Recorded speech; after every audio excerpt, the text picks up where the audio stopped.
here it is at the end of the week, and we're delighted to have Rafi Farber. Rafi, welcome to the channel. And, I've been watching you forever, especially your Friday reports on Arcadia. They're just astounding. One of the ones that I remember just that was so illuminating and rarely talked about is the era in which we may see silver used to purchase property, including a house. What sort of research did you do to come to those sorts of conclusions? Because that's sort of something that stackers, we have to stack with some sort of end game. So, and also I read your blog and follow your channel, The Endgame Investor. So I'm delighted to talk to you today. You're really one of our heroes. Go ahead. Cool. So it sounds kind of, I think the title of that video was 75 ounces of silver for a house. That didn't even intend that to be clickbaity or anything. I was just making a calculation, and I just want to clarify what that means. Like, I don't think there's going to be a stable period of time in history where real estate's going to go for 75 ounces for like a prolonged period of time. That's not what I was saying. I don't think it's going to be if it happens, which I think it will happen, it'll happen for maybe a few days. And the math is actually pretty simple. So before we get to the math, the logic behind it, or the principle behind it, is that when a hyperinflationary economy, since money is a commodity, I know the dollar is just a money substitute, and Bitcoin over that is a dollar substitute. And we live in a monetary pyramid where, Extra's pyramid, where everything branches up and up and up the farther into the derivative level you get. But at bottom, real money is a commodity. So in a hyperinflationary commodity, what's happening is that the money substitute no longer substitutes for the money. So you have a severe money shortage. And a severe money shortage means money is very, very expensive. And when an economy doesn't have a money, it must at all costs, literally all costs, it must import that money in order to rebuild a division of labor. Otherwise, there's no division of labor, and you get into a real, bona fide momish zombie apocalypse where people can't trade, and if they can't trade, they kill each other because everyone needs their resources to survive, and people would rather trade than murder each other. Okay, that's a good thing. But if there's no money, then you're in real trouble. So in a hyperinflationary economy where there's no substitute for the dead currency that is being circulated, then there's no choice but to go to gold and silver. Like in a country like, let's say, Zimbabwe or Lebanon or Venezuela, you can still move back to the dollar because the dollar still works as a gold substitute. It's a very inflated one. It's a very bad one, but it still sort of works. So rather than going to gold and silver directly, Venezuelans or Zimbabweans or Lebanese now, they will go to the dollar. And we see that in every hyperinflationary economy. But in the scenario where the dollar itself, which is the chief gold substitute, where that doesn't work anymore, you can't go to any other currency. You can't go to the euro. You can't go to the yen because the euro and the yen are derivatives of the dollar also. So when the dollar collapses, there is no choice but to go to gold. Okay, but there's a problem with gold. It's too valuable. So there is a natural gold substitute when gold substitutes not gold substitute, a gold competitor, right? The dollar is not a competitor to gold. It is a substitute for gold. A competitor to gold, the main competitor to gold is silver. Now, when there's no gold substitute that works, then in order to buy stuff on a retail level, you can't go into a store with a gold coin and buy food, right? You'll have to buy an entire aisle or a truckload of food, and that's not going to work for retail purchases, right? It'll work for wholesale. So I looked at, I didn't even look at it. I mean, I looked at Aleister MacLeod's history, and I checked on it, and he was saying, and he's right, that a nice upper class house in Berlin at the peak of the hyperinflation, when money substitutes did not work, when the mark no longer worked at all, people were selling houses for about $100 bill. $100 bill back in 1923, that gold was a bona fide, stable, honest, sort of honest gold substitute in 1923. So each dollar stood for a 1/21th ounce of an ounce of gold. So $21 was an ounce. So $100 is about 5 ounces of gold. Now at the peak, so you could exchange 5 ounces of gold represented by a $100 bill for a house in Berlin on average at the peak of the hyperinflationary insanity. Now, at the peak of hyperinflation, when you can't if the dollar is collapsing and you can't use gold for retail purchases, the public will demand silver because there will be no other way they can trade. They'll have to use silver coins to trade. There's no other choice.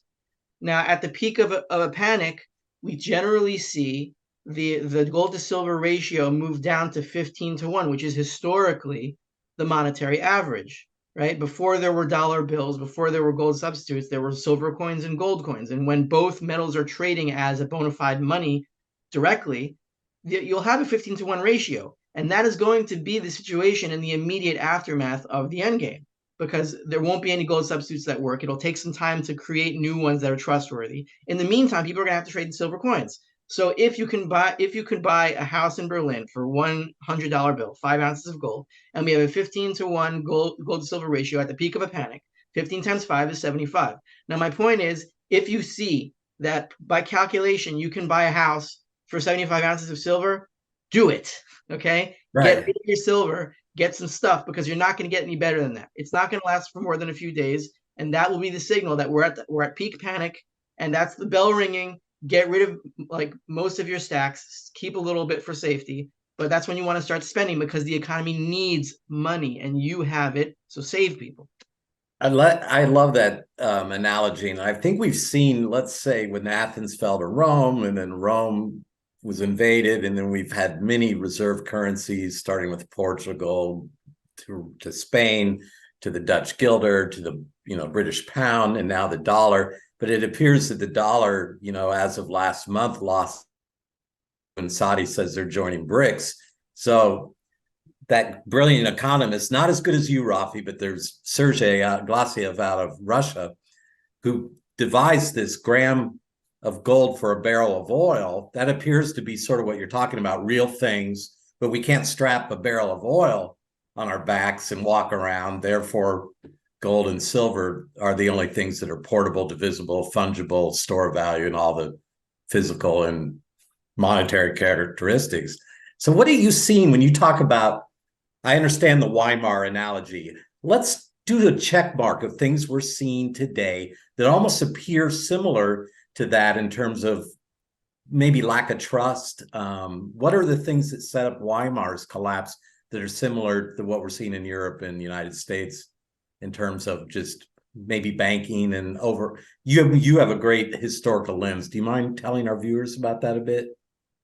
Okay, so I haven't done like serious research into Weimar. I've read some, popular books like Adam Ferguson's When Money Dies, a few novels about what was going on a street level in hyperinflationary Germany. What was called the Black Obelisk by Eric Maria Lamarck, who wrote when the belt, no, not When the Bell Tolls. That's what's his name? The American guy who lived in Florida. Forgot his name. Hemingway, All maybe? Quiet. Yeah. All Quiet on the Western Front. He wrote All Quiet on the Western Front. He wrote a book about a novel about what was going on in Germany in the hyperinflation called the Black Obelisk. One of my subscribers recommended it to me, so I read it, and what was basically going on there. Look, we could go into the very nitpicky exact reasons why the hyperinflation happened in Germany. Let's just talk. Okay, forget Yeah. Germany. What do you see going on around you in Europe and United States specifically? Okay, so what I'm seeing now is, again, I'll talk about this from a set of principles and then where we are now, and it all depends on where in the curve we are, because all this process is always the same, right? If once you start an inflationary monetary system, right, there is no escape from it. Once you print that first dollar or that first substitute that isn't 100% substitute for an actual commodity you're digging up, then there's no stopping it. Because when you create these substitutes, it creates demand for stuff, usually in the financial realm, right? And the Wall Street equivalent of whatever country you're printing for, and it strengthens the banking system because they're the ones that loan it out, and then they gather more resources for themselves. Every so often there's a crisis where the inflation is revealed for what it is, for a fraud, and then the financial system kind of takes a lurch down, where all the crap that they build up in that inflationary time has to fall away, and then a central bank or some kind of authority has to inflate them out of it and create more substitutes so that the Wall Street people in whatever country you're in continue with their system, because the the problem is that the financial people, they house the assets of the people that think they have assets. So they think that Right. when their bank falls, they lose everything, and if their bank doesn't fall, they don't lose everything. But the fact is, they don't have it either way, right? They can keep pretending to have it, and that pretending can be elongated with another round of inflation. But eventually, you inflate so much that the unit that you're inflating itself dies, and then everybody with every dollar loses everything that they thought they had in dollars, right? When you open up your brokerage account and you see a dollar number quoted there, your account is worth $500,000 in stocks, bonds, and whatever it is that you own there. You don't have those $500,000. How many of those dollars actually exist? I don't know, maybe like 1,000 of them, right? So the rest is just inflation, and you're trying. And if you sell it while people are still they still want the stuff, you can get their inflation for you, and then cash out, and then maybe buy some gold. You could still do that. Like you can get out of the game of musical chairs, but eventually it all goes to hell, and that is unavoidable because everything else, because it's all fake. So we're on the verge of that, be, because if you just look at the curve of the money supply, Right. it's curving up now, Well, and let's talk about the money right. supply. We've seen now that if the Fed fund rate is whatever, 5.5, Mhm. and the debt is 32 trillion, now we have the largest line item on our budget that exceeds, even the Department of Defense, Department of Energy, which is really both what funds these 57 undeclared wars since Mhm. World War II, plus entitlements, which are unfunded liabilities. I think we're there. I think we can argue, and the banks have zero reserve requirement. So they're not serious about fighting inflation, or they would at least have some reserve requirement. That would reduce the money supply. But so we're there. We're there at the end game. We can argue whether it's this decade. It appears to be, with BRICS toppling the dollar, which is inevitable. That's not, Mhm. when it is a win thing, not if.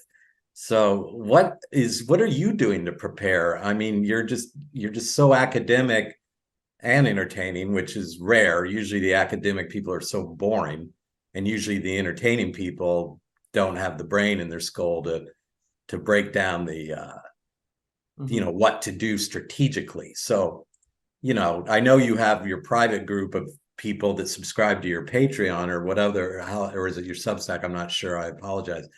But what are you telling these people? Or do we have to join up? Now, give us a sneak look Okay. into some strategies, like maybe keep it simple, 3 or 4. Okay, so I do have strategies, and I am doing things, and I can share them. They're not a secret. Okay. What I do at the end game investor basically is I'm not like a professional prepper or anything. I don't give prepping advice. What my job is to keep people intellectually focused on what reality is, so that they're not emotionally phased by crazy price volatility as we get closer to the end game, right? We hear all this complaining about, oh, why isn't gold and silver doing this? The bankers will always be in control. They'll give us a CBDC, and then they'll have everything, and then we'll be slaves forever. And my job is to say, no, no, that's not going to happen. Calm down. It's never happened before. Evil never wins entirely. They get to a peak and then they crash, just like the a hyperinflationary system itself gets to a peak and crashes. That's what evil does. It's the fall of the Tower of Babel, and to reinforce the logic no matter what's happening, and just to keep people level and focused and emotionally okay. That's what I do. In terms of what I'm doing to prep, Stacking gold and silver, obviously, in different places, not just at home, not just in a safe, not and some in gold stocks, some in silver stocks, some in vaults and other places. Spread it out because I don't know what's going to fall. I don't know what's not going to fall. I don't want it all with me because, if somebody comes with more guns than I have and just takes it, that's possible too. I don't know. Um, so I'm just trying to be wise without panicking. The other thing I do is I have and people with more skills than me in this area can do more than I can. And I have chickens in my backyard, so I have a supply of eggs. I can feed them my garbage, and they can give me eggs.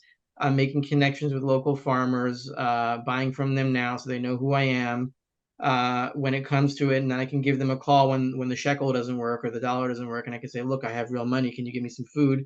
And we'll trade on the low. So that kind of thing. Um, so that's what I'm doing. I'm just trying to be rational and be calm and make local connections with people who have skills, so I know who to turn to if I need something. Yeah, Um, those are great strategies. And I really believe I've seen, having raised children, this sort of distractibility. They're on their devices all the time, looking down. And what you're talking about is making, is peer-to-peer human interactions that are laced with authenticity, making those connections now, which are going to be super valuable to leverage. yeah, We live in an area near a lot of Amish people, and I've always joked with my wife that they're going to they're have, great. They're great to get to know. I Yeah, know they're going to have the last laugh because I do see power outages in my future. It's just always been a playbook of I call them the parasitic class or the ruling classes, to cut off someone's power or lock us down.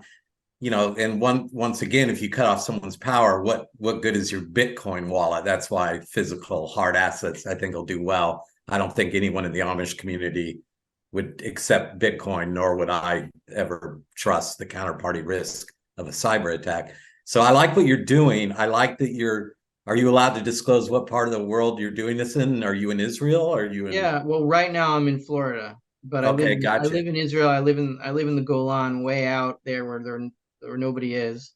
Okay. Have you been? So Yeah, okay. I'm familiar with Tel Aviv and Jerusalem.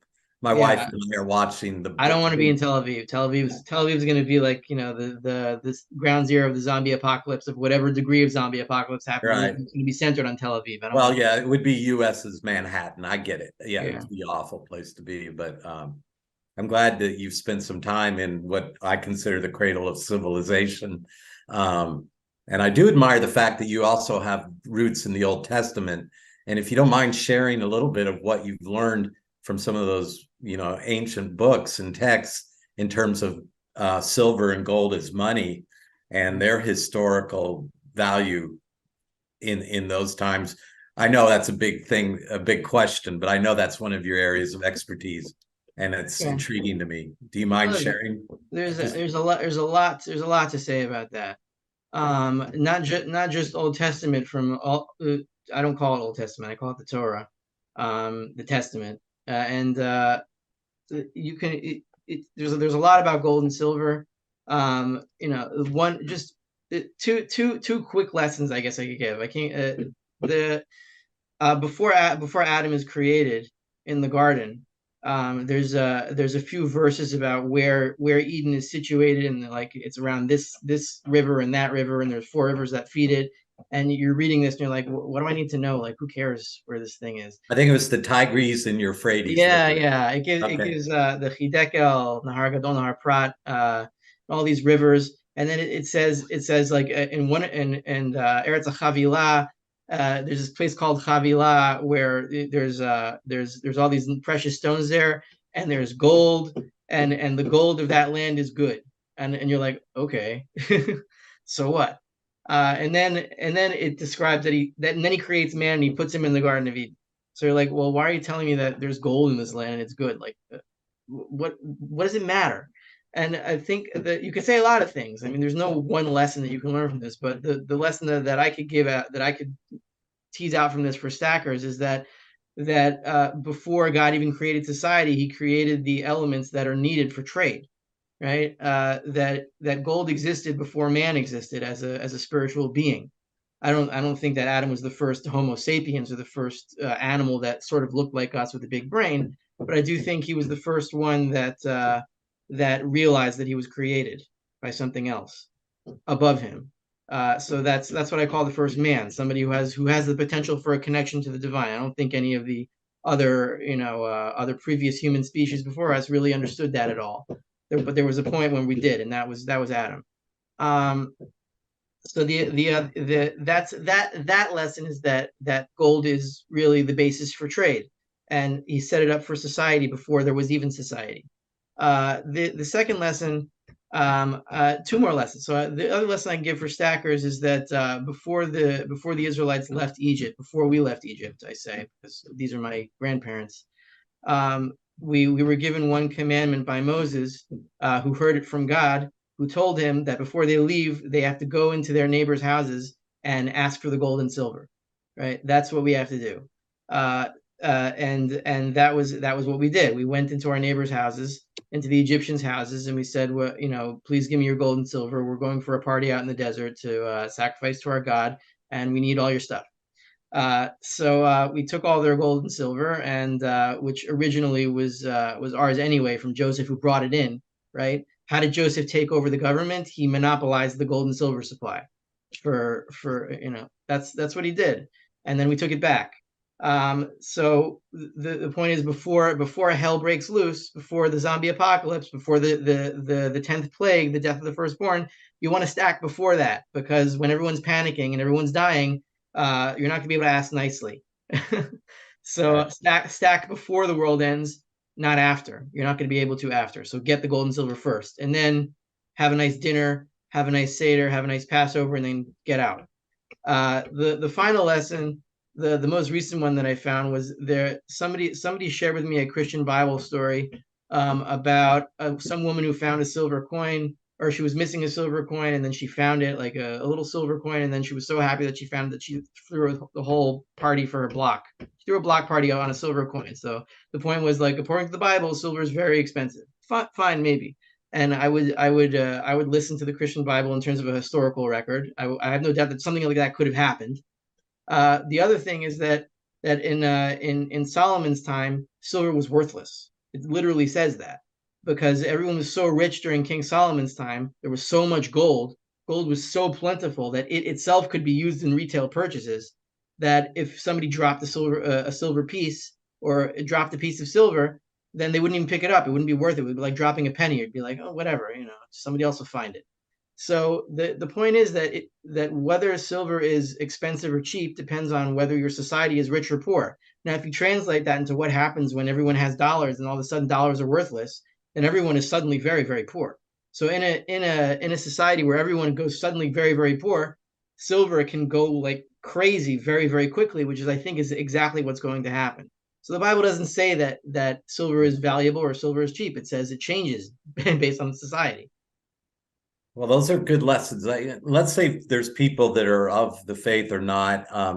It wouldn't matter, because those are still good metaphors that we can apply to many contexts. In terms of, I'm especially interested in what you said about times where there was gold that was plentiful compared to today. If you look what they call about the hardness of money, let's say there's 7 to 8,000 or billion tons above ground. That stock has kind of stayed constant for a long time, relative to as much gold effort in mining each year is only about maybe 1/4 to 0.5% relative to that stock, what we call the stock to flow ratio, making it the best kind of money out there, right? Because it's hard to produce. It can't be printed, right? Gold. What are your thoughts on the physical inventory of gold above ground versus the physical inventory of silver above ground? Would you, because there's so much misinformation coming from the Silver Institute on, they will talk about that there's a deficit based on solar and electronics and use of silver in war. And I think there's 10,000 applications for silver, especially with all the circuitry, and it's the best conductor of electricity. But would you have a guess on what we think the ratios are in terms? I know with mining effort, it's about 9 to 1 for every ounce of gold that's mined. There's about 9 ounces of silver. But what do you think about physical Well, above ground inventories, or does it matter? okay, so my thoughts on that is I don't really so I'm going to answer the question, but I'm let me just preface it with I don't really look into the silver market in terms of silver as a commodity. For that kind of stuff, you would have to look at Jeff Christian, someone who's a real silver industry expert and with expertise that I don't have. But still, what I would say is that look, the reality is, and what you said about 9-to-1 mining makes sense. The reality is that gold and silver have been the best monies for since we've had civilization. There have Right, been other monies in areas or local economies where there isn't enough gold and silver supply for whatever reason, right. whether we're talking about Virginia in the colonial times where they used tobacco, or in a prison where they can't get gold and silver in, so they use tins of mackerel. I'm not saying other monies can't exist, but I'm saying the best ones are gold and silver. Wait, Why? what? I missed the one for prison. It was what? Drums? Mackerel tins or Oh, cigarettes. okay. It could be different things depending on the prison, but that's in an artificial economy where it's locked down. Right. Uh, so one of the reasons, there are many reasons, but one of the reasons that you touched on just now in your question here, why gold is such a good money, is that the supply of it tends to increase in proportion with the population, because as the population grows, that means we have more technology to dig stuff out of the ground, to grow food, to supply what these people need to live, which means our capital is getting better, our technology is getting better, which also means that our mining technology gets better in proportion with that. So as technology, as society grows, the gold supply grows in proportion with it. I'm not sure. I think it's in percentage. Like if the global population increases by 2%, then the global mine supply would increase by about 2%. It's not exactly, but it fluctuates. It goes in a very nice curve, right? So silver, it's the same with silver. We've been mining gold forever. We've been mining silver forever, and the supply and the pockets and the way that it's mined and where it's deposited in the Earth's crust, yeah, it's generally 9-to-1. So then, why do we see a 15-to-1 ratio of gold to silver when they're both used as monies? Because a lot of that silver is going to other uses, because silver also is an industrial metal. It's just less of an industrial metal than, let's say, copper or something. So my point is that the world hasn't changed. There's nothing new under the sun. Silver will continue to be used for some industrial purposes, but monetary demand for silver is much more intense than any industrial demand could be, because the demand for money is by everybody, because everybody needs money to be part of the division of labor. So when silver is once again a money for however long it's going to be a money directly, when there's no other choice to use anything but silver, then we'll be down to a 15-to-1 ratio again. So it kind of links back into the first question. So it doesn't really matter exactly what the numbers are. Just they're going to be around what they have historically been, 15-to-1, with gold increasing in value as people get poorer. I have no follow up to that. And I think in order to serve the community best, we're going to wrap this up and put links in the description field on where there'll be follow up. I actually publish on a Substack that's free. Where this video will live, as well as on a few other channels. And then I want to talk to Rafi off air for a sec. And don't be jealous, everyone. Everyone, we're easy to find. You can find us all on Twitter. Rafi's one of the few that has actually has enabled the chat. And now that I told him everyone that, he'll probably disable that feature. But he's very transparent and accessible, and quite a gift to us all in terms of further continuing ed. And we're really grateful to you today, Mr. Farber, or Rafi. What is Rafi, a nickname? Raphael. Oh, great. Raphael, cool. Well, I'm glad you're in Florida and part-time in Israel, and that you're preparing, though you're not I'm like, full-time. I'm full-time in Israel. I'm just here for a few weeks and I'm going back. oh, okay. Well, welcome to the States. It's awful here. We're all going to run for our lives and talk to Doug Casey about our second passport, or Simon Black. But It's been our pleasure. We're going to wrap this up in 3, 2, 1. We'll see you next week, and Rafi will be back with us soon. Thank you so much, Rafi. Thank you, John. Thanks for dropping in to hang with us, Rafi Farber. You're a true mad lad of the silver community, and the SilverDegenClub appreciates your hard work. It is time to shout out our Patreon supporters. GG, Bullion, and hashtag drainthemint is stupid. You guys are the heroes who provide life-giving power to fuel our energy drink. Feed your dreams of silver creativity. Catch you on the flippity flop.